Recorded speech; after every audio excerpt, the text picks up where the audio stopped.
امام حسین خطبہ دے رہے ہیں تو یزید کی فوج سے نا لشکر آوازیں دینے لگا. کیا بلا؟ کہنے لگے حسین جلدی کرو، یا بیعت کرو یا جنگ کرو، دیر نہ کرو، ہمارا جمعہ لیٹ ہو رہا ہے. بلے ہو نمازیو، ہمارا جمعہ لیٹ ہو رہا ہے. جمعہ حسین کو شہید کریں گے، گردن کاٹیں گے، پھر جمعہ پڑھیں گے، نماز پڑھیں گے اور نماز میں کہیں گے اللہم صلی علی محمد وعلی. یہ نمازی ہیں. اہل بیت کی گردن پہ چھری چلائیں گے، پھر نماز پڑھیں گے اور کہیں گے اللہم صلی علی محمد وعلی. بلے ہو نمازی ہو. علامہ ہزاروی کہا کرتے تھے بلے ہو نمازی ہو. کیسے نمازی ہو کہ اہل بیت کی گردن پہ چھری اور ساتھ ہی اللہم صلی علی محمد وعلی؟ یہ کیسے نمازی ہو؟ یہ آج پوری دنیا کا حکمران اللہ ماشاءاللہ اسی طرح کا نمازی ہے. وہ کہتا میری فوٹو دیکھی نہیں، میں نے عید پڑھی ہے مسجد میں. دیکھا نہیں فوٹو لگی ہوئی تھی، میں نے بھی عید پڑھی ہے. جمعہ پڑھا نہیں میں نے. میرا بھی ابا فوت ہو جائے تو جنازہ پڑھتا ہوں. مولوی مجھے مسلمان کیوں نہیں مانتا؟ میں نے کہا یزید کو کیوں نہیں امام حسین نے مسلمان مانا؟ وہ تو دمشق کی جامع مسجد کا خطیب تھا. امام حسین نے سبق دیا ہے، سبق کہ زانی شرابی کو حکمران بنایا جا سکتا. پر میں کیا کروں، کلیجہ پھٹتا ہے، روح کانپتی ہے، دل تڑپتا ہے. مجھے ایسے لگتا ہے کہ جب میری ملت کا جوان اپنے موبائل پہ مجرا دیکھتا ہے نا، گندا مجرا، تو مجھے لگتا ہے 6 مہینے کا حضرت علی اصغر کا مزار کانپنے لگتا ہے کہ یا اللہ جس کام کے خلاف میں نے 6 مہینے کی جان قربان کی، میرے ماننے والے وہ کام کر رہے ہیں، میرے ماننے والے. اور جب مہندی کی رسم پہ شراب کی بوتلیں چلتی ہیں اور حاجی صاحب کہتے ہیں مجھے نہیں پتا منڈے کنڈے کیا کر رہے تھے، تو مجھے لگتا ہے حضرت عباس کے کٹے ہوئے بازوؤں میں پھر سے درد شروع ہو جاتا ہے. اور وہ کہتے ہیں میں نے جس کام کے خلاف بازو کٹوا دیے، میرے ماننے والے وہ کام کر رہے ہیں. اور جب بدکاروں بے حیاؤں کے نعرے لگاتی ہے قوم، تو پھر جنگل سے صدا آتی ہے امام حسین کی. پھر حسین کہتے ہیں کہ نہیں، ابھی کربلا ختم تو نہیں ہوئی، حسین ابھی کربلا میں، حسین ابھی بھی. جب اور یہ میں سب کی بات کر رہا ہوں، پاکستانیوں کی نہیں، صرف سارے حکمران، بہت سارے جو اسلام کا دعویٰ کرتے ہیں، وہ جب جہاز سے اتر کے دوسرے ملک میں جاتے ہیں تو جبے کے نیچے سے پینٹیں نکال لیتے ہیں. انہوں نے بھی مذہب کو رنگ دار بنا لیا ہے، کبھی رنگ اور ہوتا ہے کبھی اور ہوتا ہے. خدا را امام حسین کو تڑپاؤ نہ. خدا را شرابیوں کو ووٹ دے کے، ظالموں کو ووٹ دے کے، اور یہ سارے ہی ایسے، میں کسی ایک کی بس، سارے ہی ایسے. یزید نے بھی کتا رکھا ہوا تھا، اس کے بھی ساتھ سویا کرتا. آپ کے بھی کئی سیاستدانوں نے پالے ہوئے. یہ سارے تماشے کرنے والے. جانوروں کی لڑائی دیکھنا بھی حرام اور کرانا بھی. یہ سارے ایک ہی رستے میں، یہ سارے ایاک نعبد و ایاک نستعین کوئی ایک آیت پڑھ لیتا ہے، اس کے بعد ڈھول بجانے، عورتوں کے ناچ کرانے شروع کر دیتا ہے. یہ ایاک نعبد و ایاک نستعین کا ترجمہ ہے، تماشا بنایا ہوا ہے.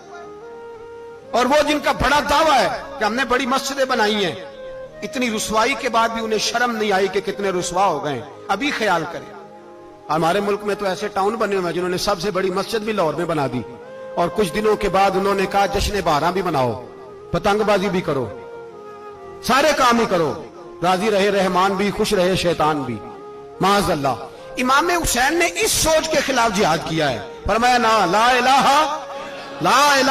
الا، دوسرے کی گنجائش ہے نا، شرابی کی گنجائش ہے، اس لیے کہ لا الہ الا.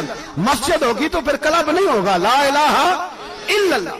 اگر اللہ کا نام ہوگا تو پھر بدکار بے حیا کی گنجائش ہے، اس لیے کہ لا الہ الا اللہ، وحدہ لا شریک دین میں کسی گند کی گنجائش ہے ہی نہیں. یہ فکر ہے امام حسین، یہ سوچ ہے.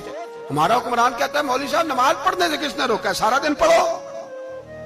ہم بھی مسجد بنا کے دیتے ہیں، ہماری طرف سے 5 کلے زمین میں بناؤ، ہمیں نہ چھیڑو.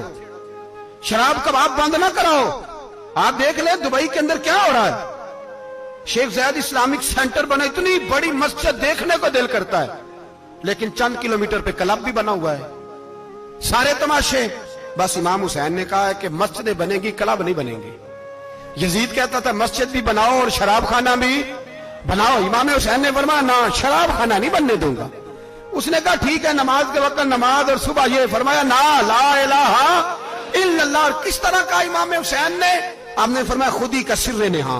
इकबाल तर्जुमा करते हैं, खुदी का सिर्र नेहा ला इलाहा इल्लल्लाह, खुदी का तेग फिसा ला इलाहा इल्लल्लाह। अगरचे बुत हैं जमात की आस्तीनों में, पर मुझे है हुक्म अज़ा ला इलाहा इल्लल्लाह। और बहार हो के खिजा ला इलाहा इल्लल्लाह।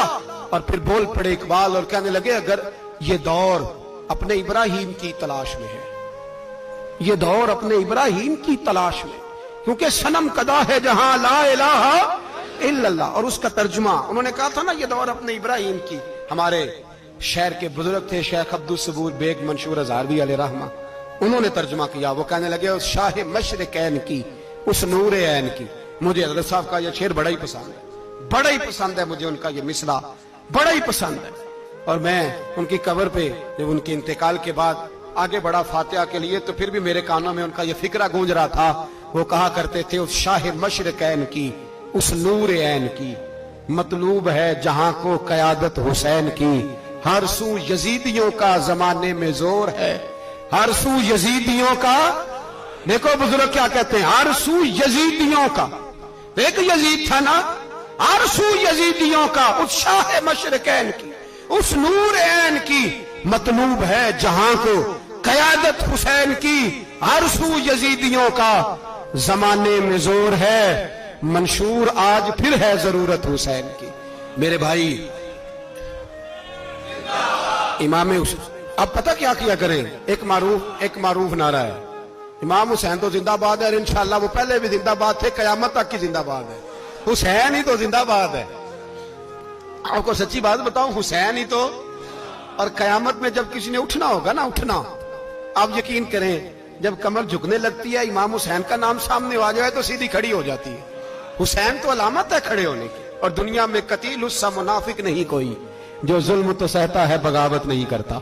ये इमाम हुसैन ने हमें बतलाया है कि वो मुनाफिक बेईमान है जो जुल्म सहे और चुप करे, यजीदी के खिलाफ खड़ा ना हो। इसलिए हम कहते हैं, हमसे न रकम होंगे कसीदे यजीद के, हम लोग तो हुसैन के सीरत निगार हैं।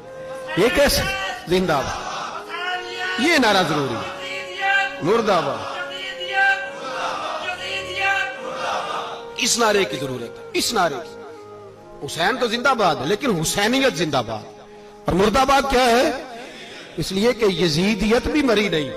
यजीद मरा, पर यजीदियत वो सिसकती है, दम तोड़ती है, पर किसी ना किसी रंग में, किसी ना किसी की शक्ल में उठ खड़ी होती है।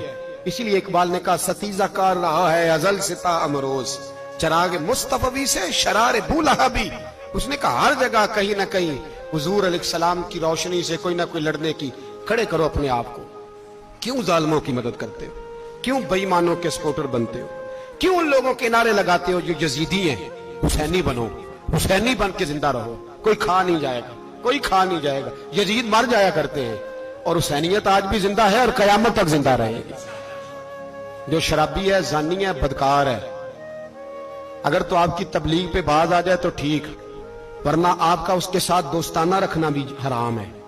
क्या फतवा दिया मैंने? हराम है, हराम। अगर आपका दोस्ताना है तो फिर 9-10 महरम को देग ना पकाना चावल की, इसलिए कि इमाम हुसैन को तेरी बिरयानी की कोई जरूरत नहीं। तेरी बासमती और छोटा गोश्त संभाल के रखना घर में, कोई हाजत नहीं। अगर शराबी, कबाबी, जानी, बदकार से दोस्ताना है, अगर महल्ले के गरीबों को गाली देने वालों के साथ तेरी दोस्ती है, तो फिर 10 मुहर्रम को चावल की देग बिल्कुल ना पकाना। इसलिए कि ये कोई तमाशा नहीं कि दोस्ती कातल से भी मकतूल से याराना भी, कोई मतलब नहीं इस बात का। इमाम हुसैन को मानना तो फिर डट के मानो, मजलूमों के साथ खड़े हो जाओ, गरीबों के साथ खड़े हो जाओ, बर्मा की बात करो, बर्मा के मुसलमान की बात करो, फलस्तीन, कश्मीर, इन सब के हक में मुसलमान उस वक्त खड़े होंगे जब सोच हुसैनी हो जाएगी, जब नजरिया हुसैनी होगा, फिर खड़े होंगे। 10 मुहर्रम जाया नहीं करें। अहले सुन्नत की उलमा जहां जहां कुरान और सुन्नत की रोशनी में इमाम हुसैन की बात करें, जहां जहां भी करें, वहां जाके शरीक हो। हम भी हर साल बैठते हैं इमाम हुसैन की याद मनाने, और इस तरह बैठते हैं कि हुसैन हमारा है, हुसैन है, और इंसान को बेदार तो हो लेने दो, हर शख्स पुकारेगा हमारे हैं हुसैन। अल्लाह हमें इमाम हुसैन की सोच अता फरमाए। 10 मुहर्रम इशा के बाद 10:30 बजे तक आप हज़रात तशरीफ लाएं। आखिर दावाना अनिल हम्दुलिल्लाह।